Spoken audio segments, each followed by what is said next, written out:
오늘 제가 들려드릴 이야기는 72세 박영자 할머니의 이야기입니다.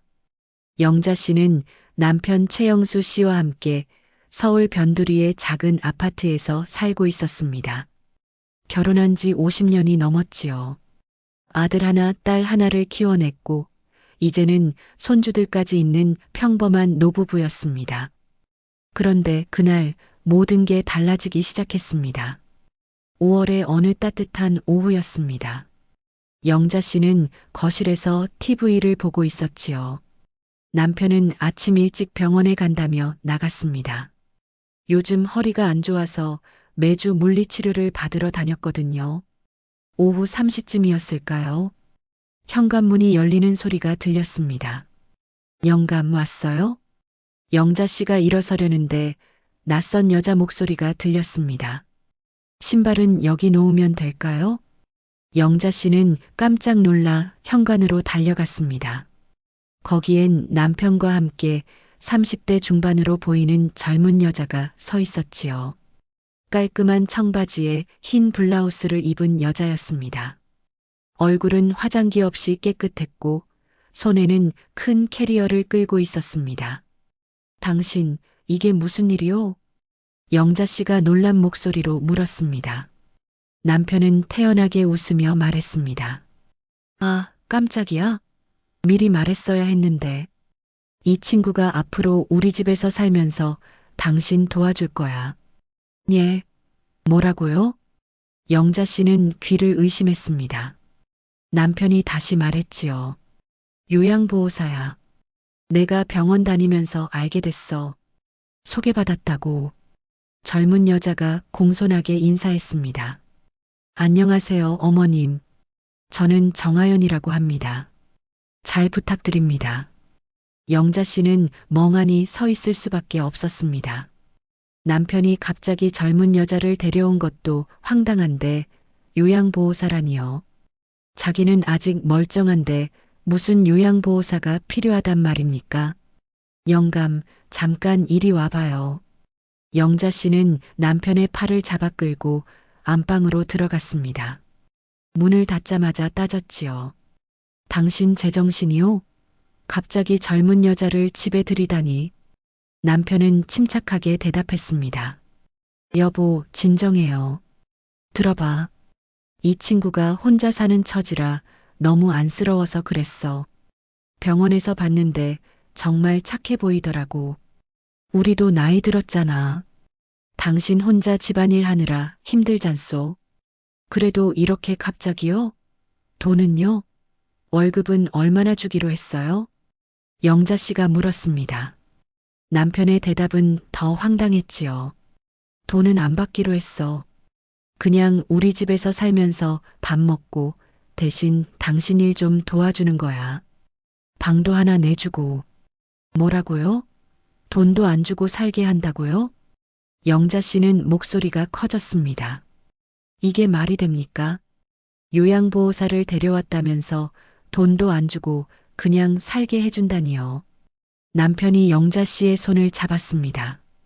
여보, 사정이 있어. 이 친구가 최근에 전셋집에서 쫓겨났대.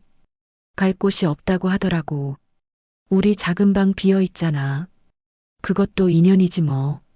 영자 씨는 한숨을 쉬었습니다. 남편이 워낙 착한 사람이긴 했지요. 길 가다 떠돌이 강아지도 데려와 키우는 사람이었습니다.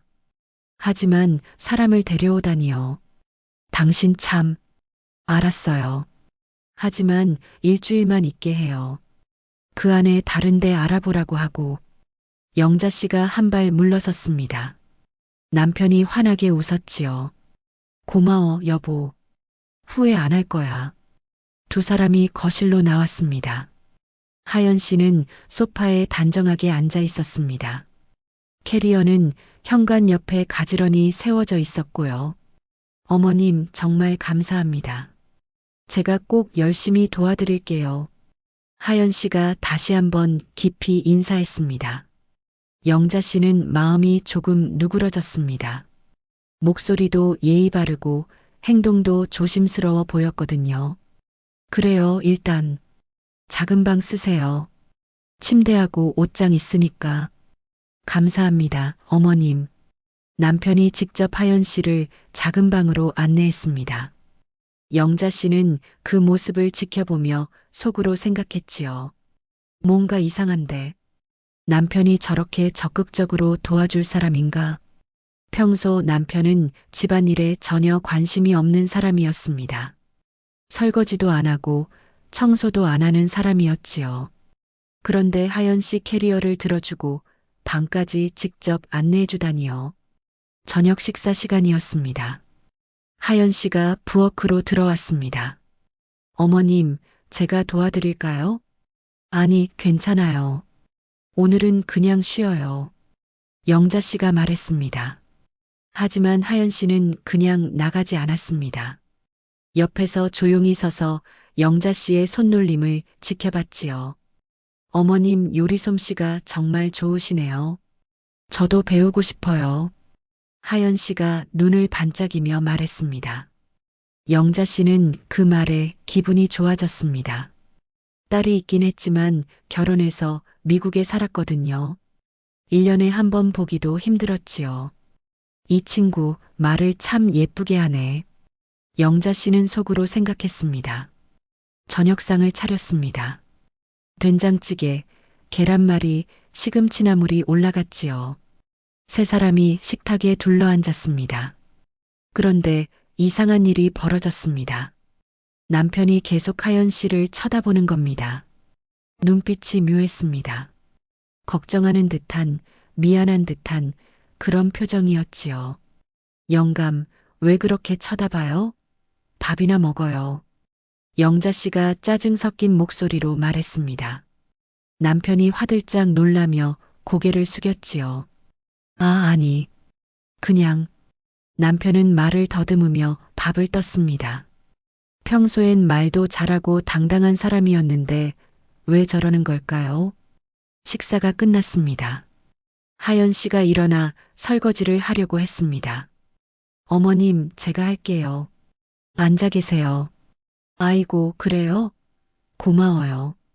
영자 씨는 거실로 나와 TV를 켰습니다. 남편도 옆에 앉았지요. 두 사람은 아무 말 없이 드라마를 봤습니다.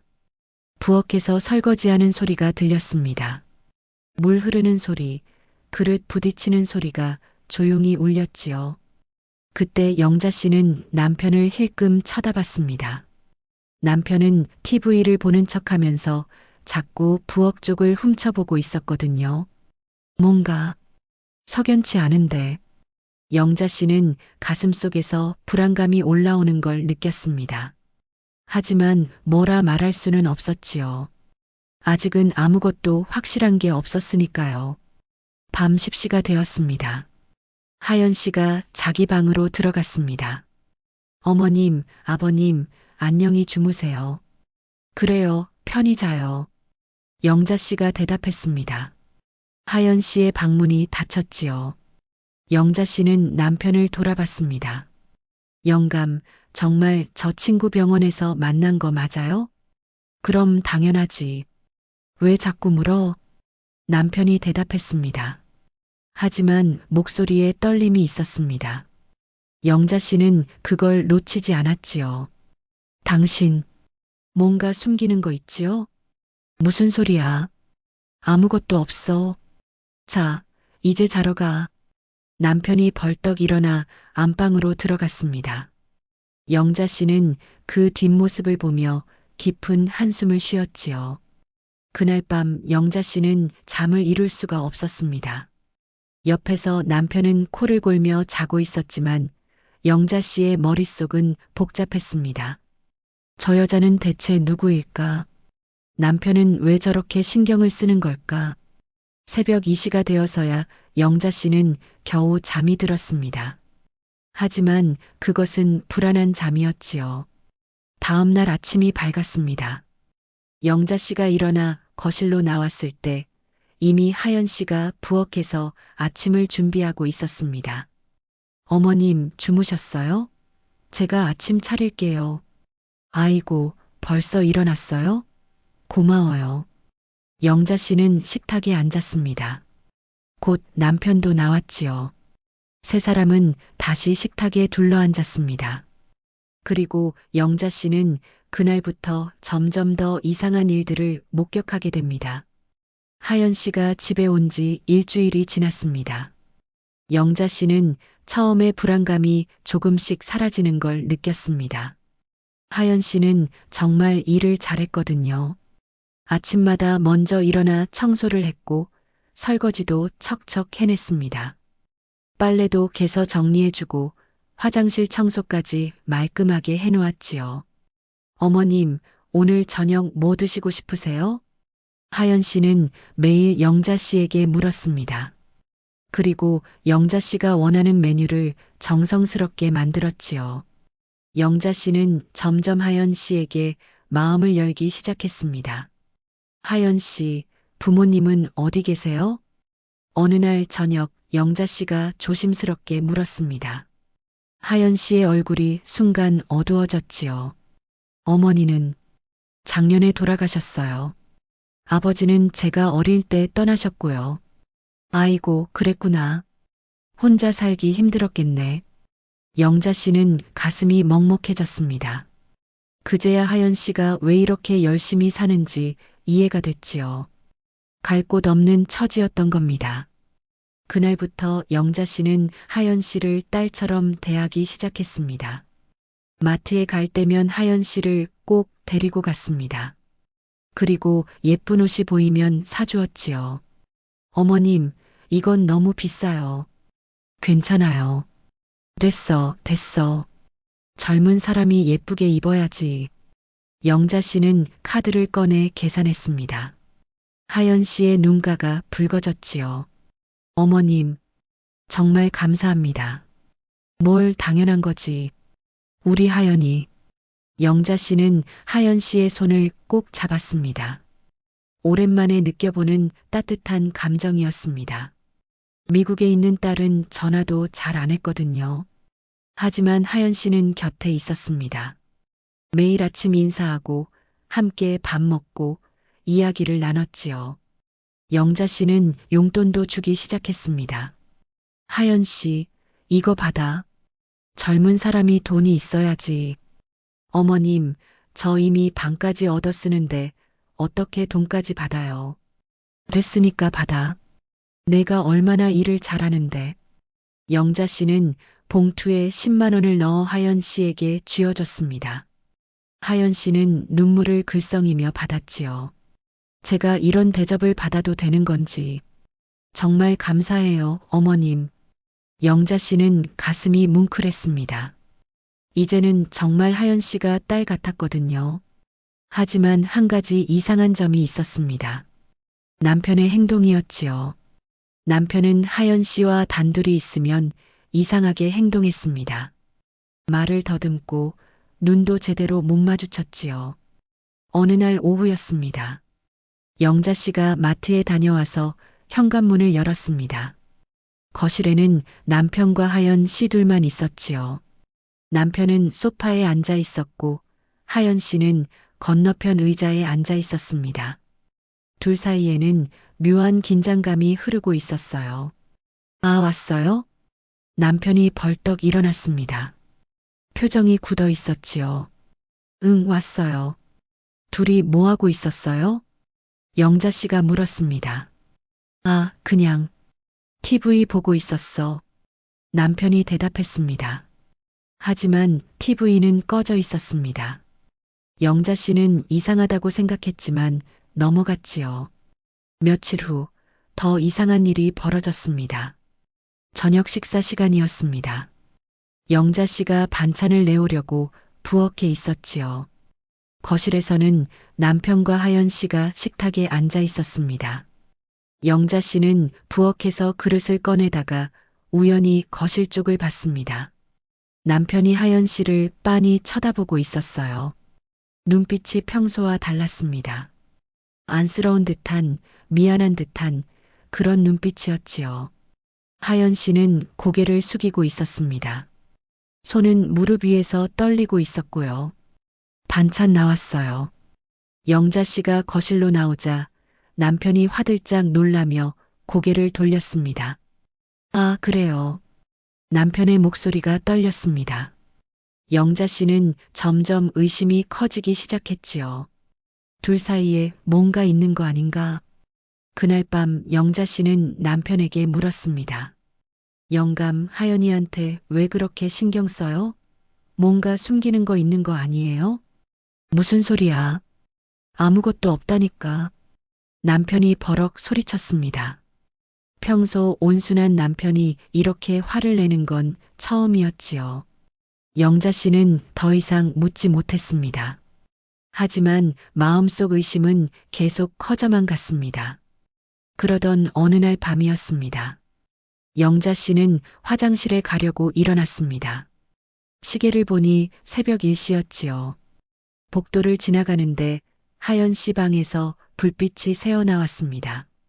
그리고 남자 목소리가 들렸어요. 남편의 목소리였습니다. 영자 씨는 가슴이 철렁 내려앉았습니다. 새벽 1시에 남편이 하연 씨 방에 있다니요. 영자 씨는 조심스럽게 방문 앞으로 다가갔습니다. 귀를 문에 대고 들어봤지요. 미안해. 정말 미안해. 남편의 목소리가 들렸습니다. 떨리는 목소리였어요. 괜찮아요. 이제는 이해해요. 하연 씨의 목소리도 들렸습니다. 울먹이는 목소리였지요. 영자 씨는 더 이상 참을 수가 없었습니다. 방문을 벌컥 열려고 손을 뻗었어요. 바로 그 순간이었습니다.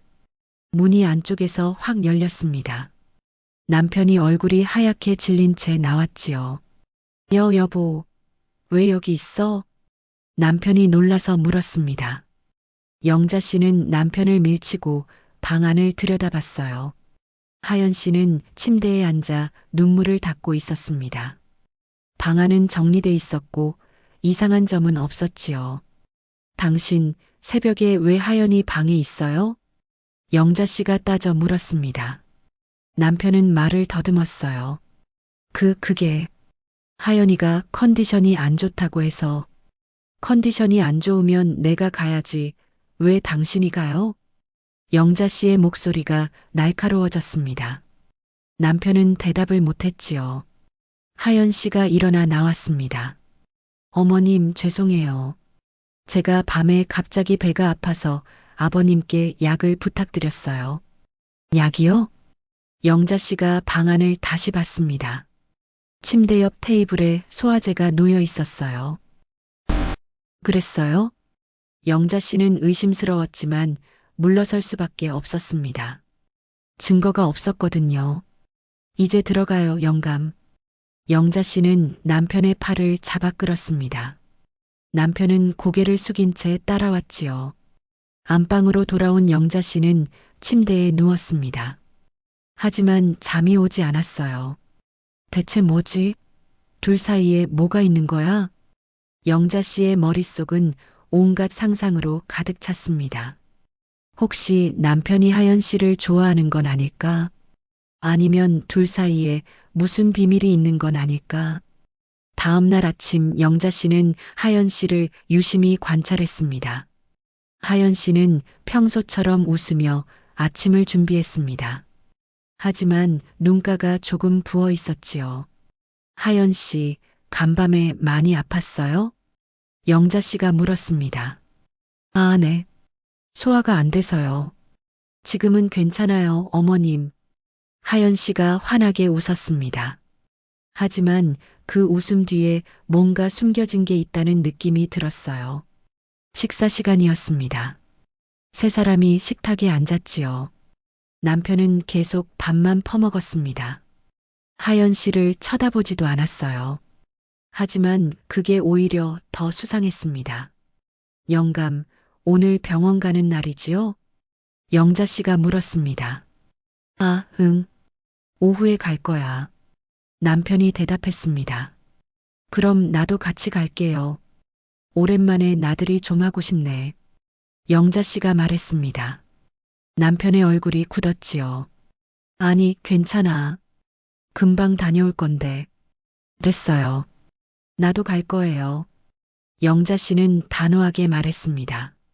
남편은 더 이상 반대하지 못했어요. 오후 2시 두 사람은 함께 병원에 갔습니다. 남편은 물리치료실로 들어갔고 영자 씨는 복도에서 기다렸지요. 그때 물리치료사 한 명이 지나갔습니다. 영자 씨가 불러 세웠어요. 저기요, 물어볼 게 있는데요. 네, 말씀하세요. 우리 남편이 여기 다니는데 정하연이라는 사람 아세요? 영자 씨가 물었습니다. 물리치료사는 고개를 갸웃했어요. 정하연이요? 환자 중에 그런 분은 없는데요. 환자가 아니라 직원이요. 요양보호사라고. 저희 병원에 그런 이름의 요양보호사는 없는데요. 혹시 다른 병원이 아니실까요? 물리치료사가 대답했습니다. 영자 씨는 머리를 망치로 얻어맞은 것 같았습니다. 남편이 거짓말을 한 겁니다. 하연 씨는 이 병원 사람이 아니었어요. 그렇다면 남편은 대체 어디서 하연 씨를 데려온 걸까요? 영자 씨는 가슴이 두근거렸습니다. 불안과 분노가 동시에 밀려왔지요. 남편이 치료를 마치고 나왔습니다. 자, 가자. 네. 영자 씨는 아무 말도 하지 않았습니다. 하지만 마음속으로는 결심했지요. 오늘 밤 반드시 진실을 밝혀내고 말 거야. 두 사람은 집으로 돌아왔습니다. 하연 씨가 현관에서 반갑게 맞아줬어요. 어머님, 아버님 오셨어요? 저녁 준비 다 됐어요. 그래요, 고마워요. 영자 씨는 억지로 웃으며 대답했습니다. 하지만 눈빛은 차갑게 식어 있었지요. 저녁 식사가 시작됐습니다. 영자 씨는 계속 남편과 하연 씨를 번갈아 쳐다봤습니다.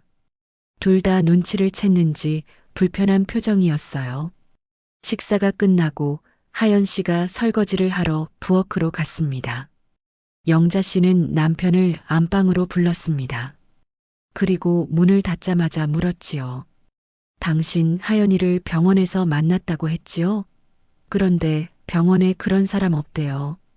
대체 어디서 데려온 거예요? 폭풍이 몰려오고 있었습니다. 남편의 얼굴이 새하얗게 질렸습니다. 그게 남편은 입을 벙긋거리기만 했습니다. 말이 나오지 않았지요. 대체 어디서 데려온 거냐고요? 당장 말해요. 영자 씨가 목소리를 높였습니다. 평생 이렇게 화를 낸 적이 없었어요. 손이 부들부들 떨렸지요. 여보, 진정해. 내가 설명할게. 남편이 영자 씨의 손을 잡으려 했습니다. 영자 씨는 손을 확 뿌리쳤어요. 손 치워요. 설명이나 제대로 해봐요. 그게 사실은 남편이 입술을 깨물었습니다. 한참을 망설이더니 결국 고개를 떨구었지요. 알았어. 말할게. 하지만 놀라지 마. 빨리 말해요. 영자 씨가 재촉했습니다. 남편은 깊은 숨을 들이쉬었어요. 하연이는 내 친구 딸이야. 뭐라고요? 영자 씨는 귀를 의심했습니다. 친구 딸이라니요. 내 고등학교 동창이 있어. 작년에 암으로 죽었는데 그 친구 딸이 하연이야. 혼자 남겨졌다길래 내가 데려온 거야. 남편이 설명했습니다. 하지만 목소리가 떨리고 있었어요. 그럼 처음부터 그렇게 말하지. 왜 요양보호사라고 거짓말을 했어요? 그게 당신이 싫어할까봐. 남편의 변명이었습니다. 영자 씨는 코웃음을 쳤지요.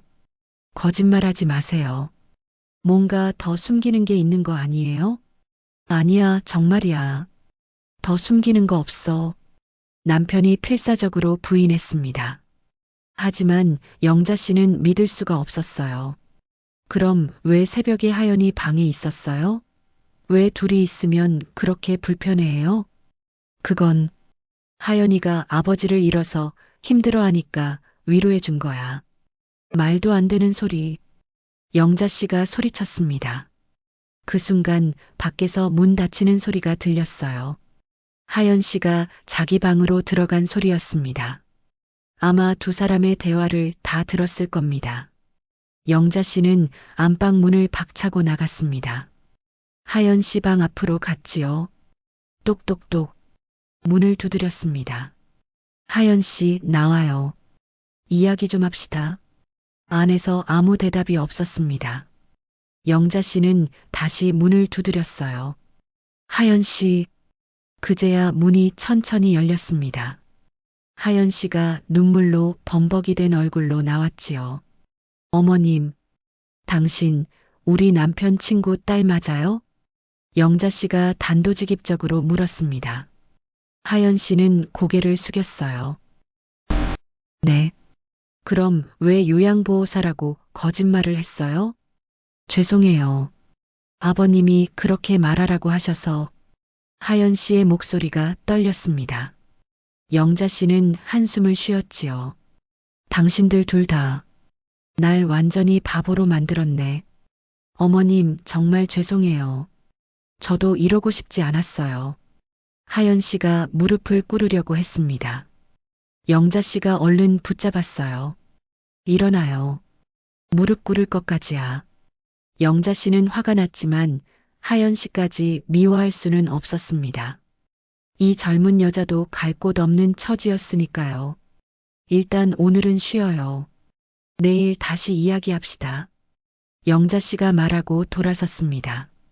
안방으로 돌아오니 남편이 침대에 앉아 있었어요. 여보, 말 걸지 마세요. 오늘은 아무 말도 하기 싫어요. 영자 씨는 이불을 뒤집어 쓰고 누워버렸습니다. 남편은 한숨만 쉬었지요. 그날 밤 영자 씨는 한숨도 자지 못했습니다. 다음 날 아침이 밝았습니다. 영자 씨가 거실로 나왔을 때 하연 씨는 평소처럼 아침을 차리고 있었습니다. 하지만 눈이 퉁퉁 부어 있었지요. 어머님, 진지 드세요. 하연 씨가 조심스럽게 말했습니다. 영자 씨는 말없이 식탁에 앉았어요. 남편도 나왔습니다. 세 사람은 어색한 침묵 속에서 아침을 먹었지요. 식사가 끝나고 하연 씨가 설거지를 하러 부엌으로 갔습니다. 영자 씨는 거실 소파에 앉아 생각에 잠겼습니다. 화는 많이 풀렸지만 여전히 뭔가 석연치 않았어요. 남편 친구 딸이라고 하는데 정말 그게 다일까? 점심시간이 되었습니다. 하연 씨가 김치찌개를 끓여 상을 차렸습니다. 세 사람이 다시 식탁에 둘러앉았지요. 그때 하연 씨가 조심스럽게 입을 열었습니다. 어머님, 제가 말씀드릴 게 있어요. 뭔데요? 영자 씨가 물었습니다. 하연 씨는 손을 꼭 쥐며 말했어요. 사실, 저도 평생 부르고 싶은 호칭이 있어요. 호칭? 네. 어머니라고 불러도 될까요? 하연 씨의 눈에 눈물이 고였습니다. 간절한 눈빛이었지요. 어머니 돌아가시고 너무 외로웠어요. 어머님을 만나고 나서 처음으로 따뜻함을 느꼈어요. 진짜 엄마처럼 대해주셔서 정말 감사했어요. 하연 씨의 목소리가 떨렸습니다. 영자 씨는 가슴이 뭉클해졌지요. 그동안 거짓말한 건 정말 죄송해요. 하지만 어머님께 느낀 감정만큼은 진심이었어요. 제발 어머니라고 불러도 될까요? 하연 씨가 눈물을 흘렸습니다. 영자 씨도 눈가가 뜨거워졌어요. 하연 씨, 영자 씨가 하연 씨의 손을 잡으려는 순간이었습니다. 현관문이 열렸습니다. 남편이었습니다. 화장실에 갔다가 돌아온 거였지요. 남편은 거실로 걸어 들어오며 중얼거렸습니다. 아빠 왔다. 시간이 멈춘 것 같았습니다. 영자 씨는 귀를 의심했습니다. 지금 남편이 뭐라고 한 거죠? 뭐라고요? 영자 씨가 물었습니다. 남편은 화들짝 놀라며 입을 막았어요. 아니. 내가 잘못. 아빠 왔다고 했지요? 방금 분명히 그렇게 말했어요. 영자 씨의 목소리가 날카로워졌습니다. 하연 씨는 얼굴이 새하얗게 질렸지요. 어머님, 그게 당신도 알고 있었어요? 대체 이게 무슨 일이에요? 영자 씨가 벌떡 일어났습니다. 손이 부들부들 떨렸어요. 남편은 그 자리에 선 채 말을 못했습니다. 입술만 파르르 떨렸지요. 말해요. 당장 말하라고요. 영자 씨가 소리쳤습니다. 남편이 무릎을 꿇었어요. 여보, 미안해. 정말 미안해. 미안하긴 뭐가 미안해요. 설명이나 해요. 영자 씨의 목소리가 떨렸습니다. 분노와 배신감이 뒤섞여 있었지요. 하연 씨도 무릎을 꿇었습니다. 어머님, 제가 설명할게요. 당신이 뭘 설명해요? 저는 아버님의. 하연 씨가 말을 잇지 못했습니다. 눈물이 뺨을 타고 흘러내렸어요. 남편이 고개를 떨구며 말했습니다. 하연이는 내 딸이야. 영자 씨는 그 자리에서 주저앉았습니다. 뭐라고요? 30년 전 내가 실수를 했어. 지방 출장 갔다가 다른 여자를 만났어. 남편의 고백이었습니다. 영자 씨는 머리가 하얗게 변하는 것 같았지요. 그래서 아이가 생겼어. 그 아이가 하연이야. 이런. 영자 씨는 말을 잇지 못했습니다. 50년을 함께 산 남편에게 숨겨둔 딸이 있었다니요. 왜 이제 와서 데려온 거예요? 하연이 엄마가 작년에 암으로 죽었어. 하연이가 혼자 남았다길래 내가 데려올 수밖에 없었어. 남편이 울먹였습니다. 영자 씨는 허탈하게 웃었어요. 그래서 요양보호사라고 거짓말을 한 거군요. 당신 딸이라고 말하면 내가 받아주지 않을까봐. 미안해, 여보. 정말 미안해. 남편이 땅을 짚으며 고개를 조아렸습니다. 하연 씨도 같이 고개를 숙였지요. 어머님, 저도 정말 죄송해요. 저도 처음엔 아버지가 미웠어요. 왜 날 버렸는지, 왜 엄마랑 저를 혼자 두고 갔는지. 하연 씨가 흐느꼈습니다. 하지만 엄마가 돌아가시고 나서 너무 외로웠어요. 아버지라도 만나고 싶었어요. 그래서 아버지한테 연락했어요. 그래서 내가 데려온 거야. 내 책임이니까. 남편이 말했습니다.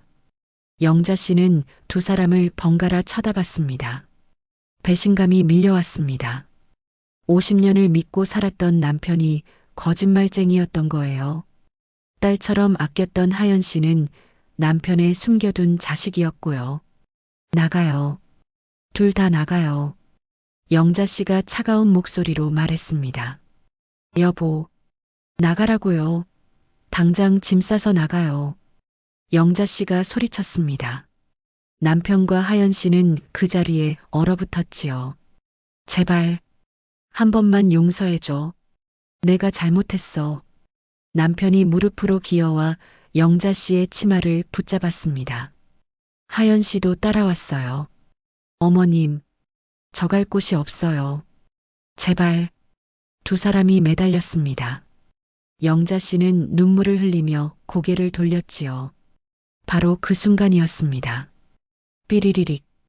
영자 씨의 핸드폰에서 문자 알림이 울렸습니다.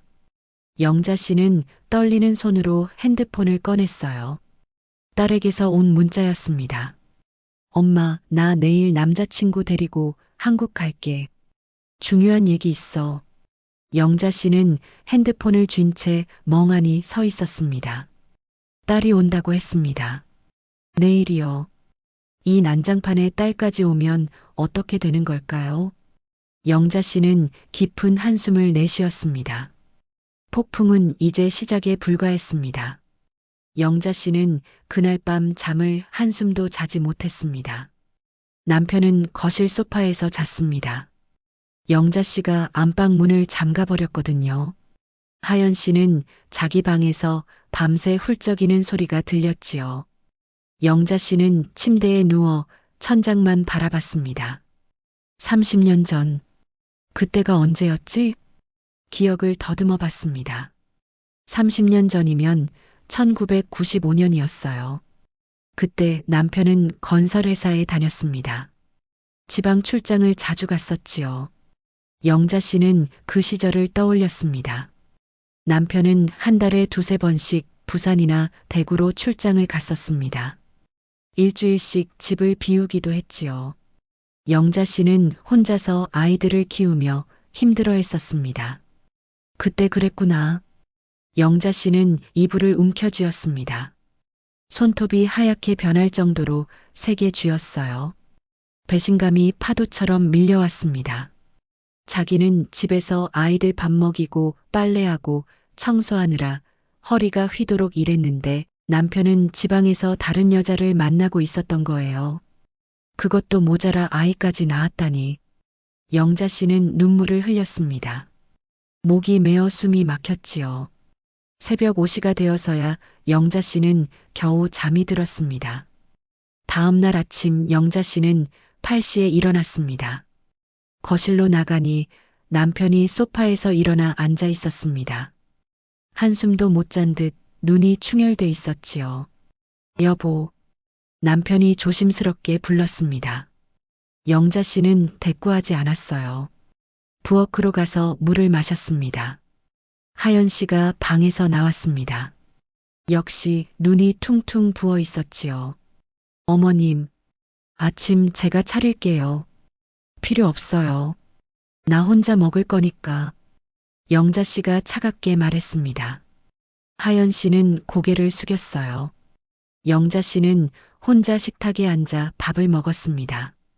남편과 하연 씨는 멀찍이 떨어져 서 있었지요. 아침을 먹고 나서 영자 씨는 말했습니다. 영감, 이리 와요. 할 얘기가 있어요. 남편이 조심스럽게 다가왔습니다. 영자 씨는 식탁을 가리켰어요. 앉아요. 남편이 앉았습니다. 영자 씨는 정면으로 남편을 쳐다봤지요. 처음부터 끝까지 다 말해요. 하나도 빼놓지 말고. 알았어. 남편이 고개를 숙였습니다. 그리고 천천히 입을 열었어요. 1995년이었어. 내가 부산 공사 현장에 파견 나갔을 때야. 남편의 목소리가 떨렸습니다. 거기서 한 여자를 만났어. 현장 근처 식당 주인이었어. 이름은 김미숙이었지. 영자 씨는 주먹을 꽉 쥐었습니다. 다른 여자의 이름을 듣는 게 이렇게 고통스러울 줄은 몰랐어요. 처음엔 그냥 밥만 먹으러 갔어. 근데 자꾸 이야기를 나누다 보니 가까워졌어. 그래서 잠자리까지 가진 거군요. 영자 씨가 차갑게 말했습니다. 남편이 고개를 끄덕였어요. 미안해. 정말 미안해. 내가 정신이 없었어. 정신이 없긴 뭐가 없어요? 딱 정신 똑바로 차리고 바람 피운 거지.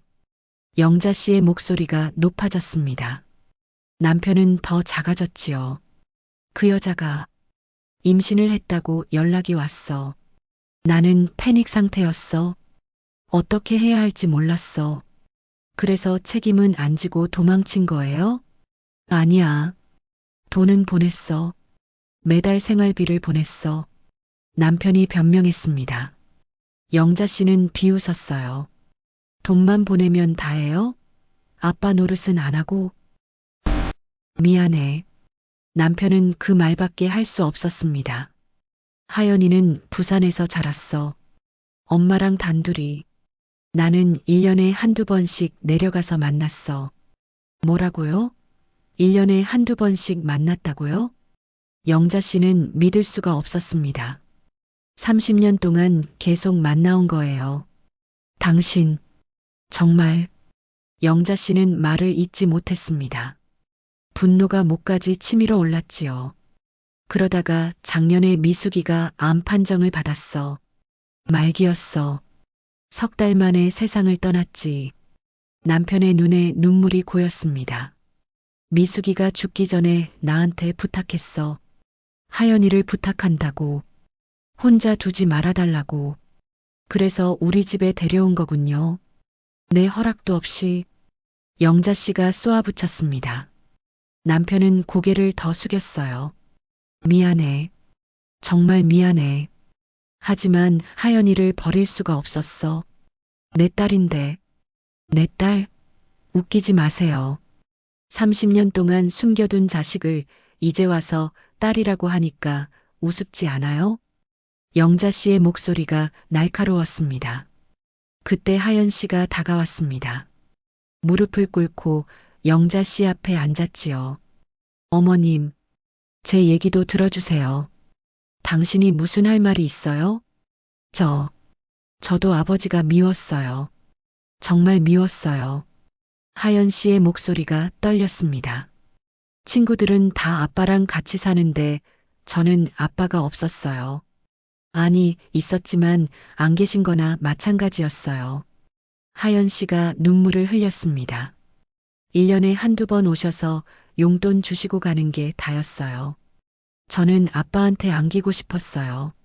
아빠 손잡고 놀이공원 가고 싶었어요. 엄마도 힘들어 하셨어요. 혼자 식당 하시면서 저 키우느라 허리가 휘셨어요. 밤에 몰래 우시는 소리도 들었어요. 하연 씨가 흐느꼈습니다. 영자 씨는 가슴이 아팠어요. 엄마가 돌아가시기 전에 그러셨어요. 아빠를 미워하지 말라고. 아빠도 힘든 처지였다고.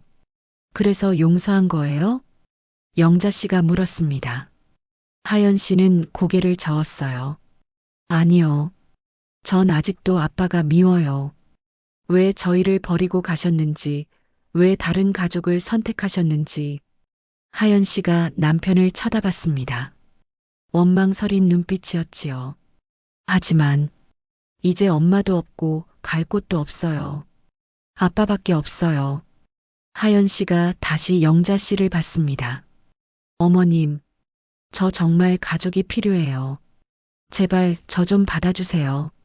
하연 씨가 바닥에 이마를 대고 절을 했습니다. 한 번, 두 번, 세 번. 영자 씨는 그 모습을 보며 눈물을 닦았습니다. 미워해야 할지, 불쌍히 여겨야 할지 알 수가 없었어요. 일어나요. 영자 씨가 말했습니다. 하연 씨가 고개를 들었지요. 내가 당장 답을 줄 수는 없어요. 시간이 필요해요. 네. 감사합니다, 어머님. 하연 씨가 일어났습니다. 남편도 무릎을 꿇었어요. 여보, 나도 용서해줘. 평생 속죄하며 살게. 속죄요? 어떻게 속죄할 건데요? 영자 씨가 물었습니다. 남편은 대답하지 못했지요. 영자 씨는 한숨을 쉬며 일어섰습니다. 오늘 우리 딸이 와요. 미국에서. 뭐? 수진이가? 남편이 놀라서 물었습니다. 영자 씨가 고개를 끄덕였어요. 남자친구 데리고 온대요. 중요한 얘기가 있다나 뭐래요. 그럼 하연이는 어떻게 해? 남편이 걱정스럽게 물었습니다. 영자 씨는 차갑게 웃었어요. 그건 당신이 알아서 하세요. 당신이 데려온 딸이잖아요. 영자 씨는 안방으로 들어가 문을 닫았습니다. 거실에는 남편과 하연 씨만 남았지요. 아버지, 제가 어디가 있을까요? 하연 씨가 조심스럽게 물었습니다. 남편은 고개를 저었어요. 아니다. 내가 나갈 이유 없어. 여기가 내 집이기도 하니까.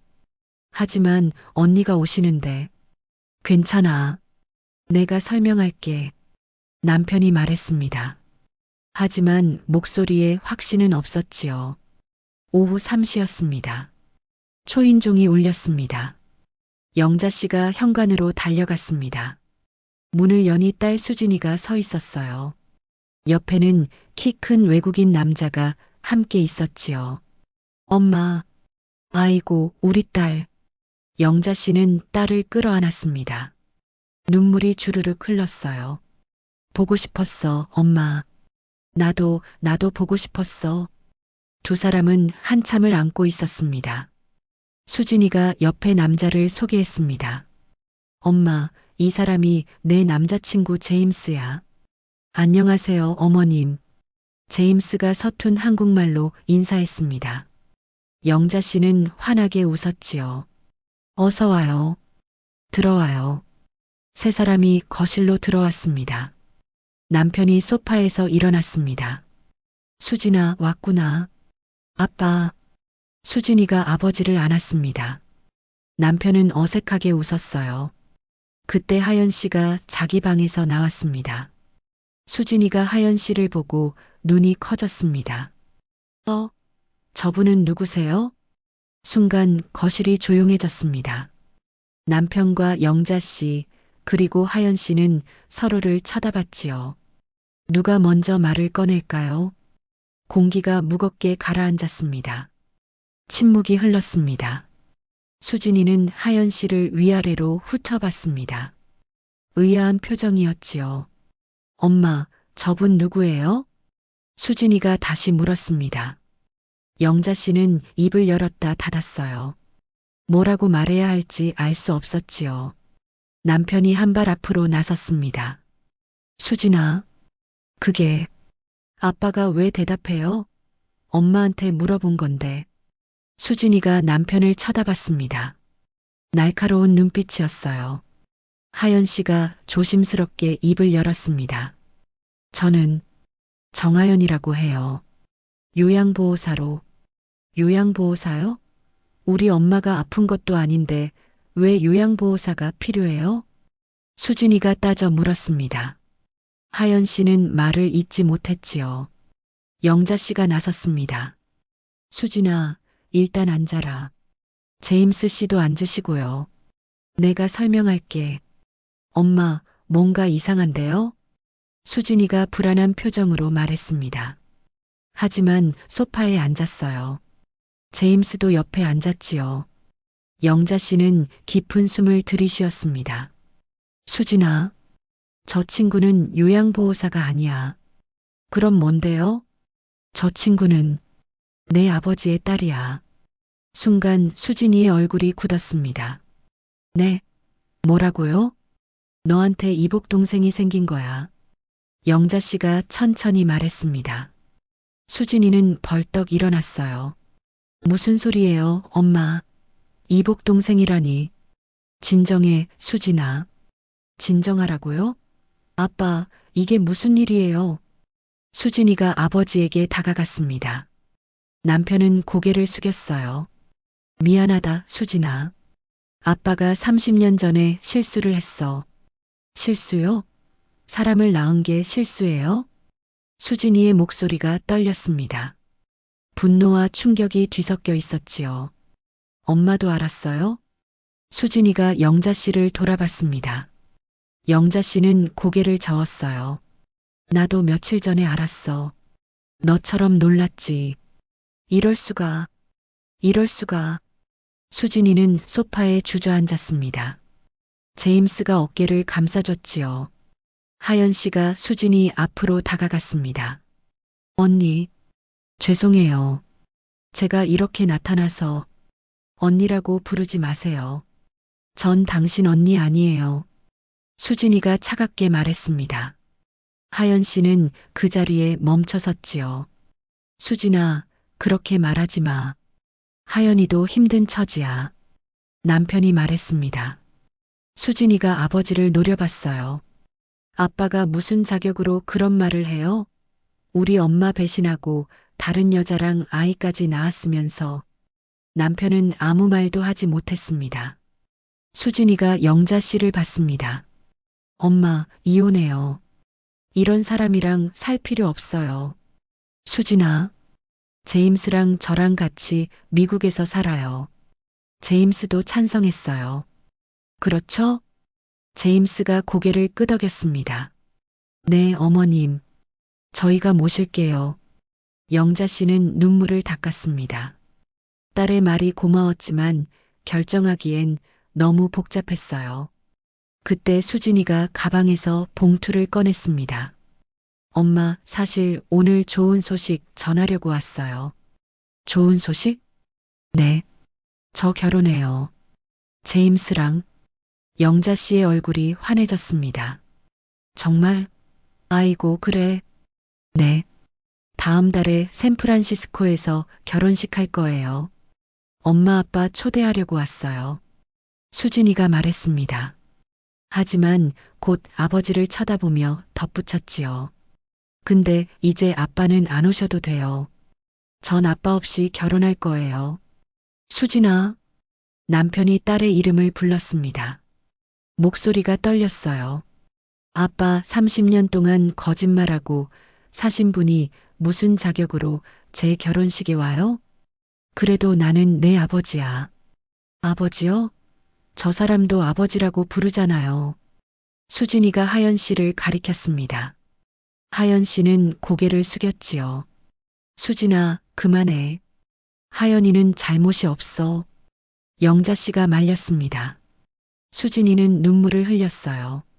엄마는 왜 저 사람을 감싸요? 저 사람 때문에 엄마가 얼마나 고생했는데. 나도 알아. 하지만 영자 씨는 말을 잇지 못했습니다.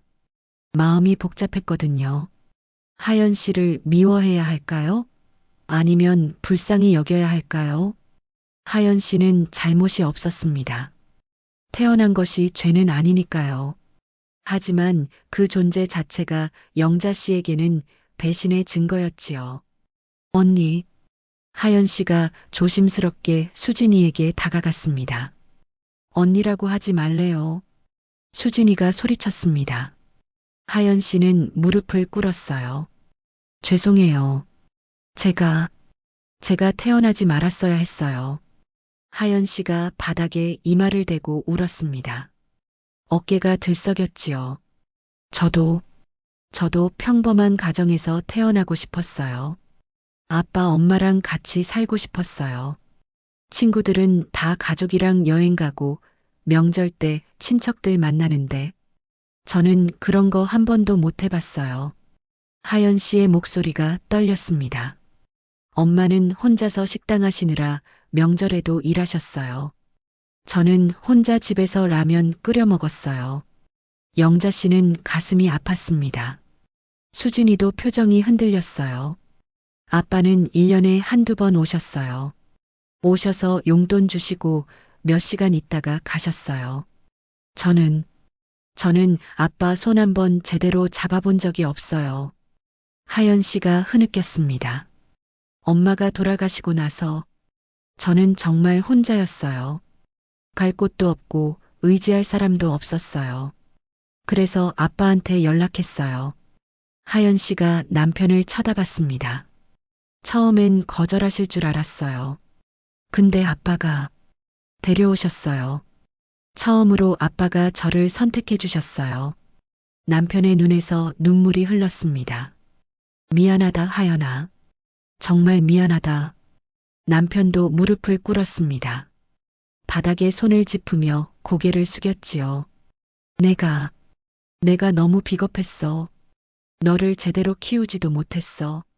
미숙이한테도 미안하고, 너한테도 미안하고, 여보한테도 미안해. 남편이 영자 씨를 봤습니다. 나는 정말 못난 사람이야. 두 여자를 다 불행하게 만들었어. 거실에 흐느끼는 소리만 가득했습니다. 영자 씨는 남편과 하연 씨를 번갈아 쳐다봤습니다. 그리고 수진이를 봤어요.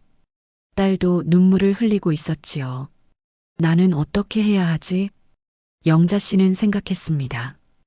이 집에서 두 사람을 쫓아낼까요? 아니면 받아들일까요? 남편은 분명 잘못했습니다.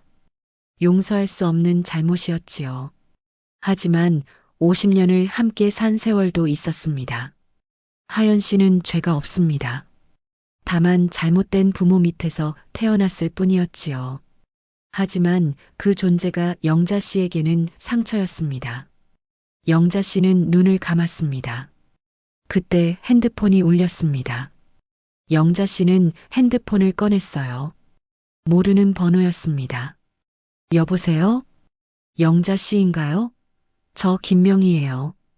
기억하세요? 명희? 고등학교 동창? 네, 맞아요. 갑자기 연락해서 미안해요. 그런데 영자 씨한테 할 말이 있어요. 무슨 말? 영자 씨가 물었습니다. 전화기 너머로 명희의 목소리가 떨렸어요. 사실 저도 영자 씨 남편을 알아요.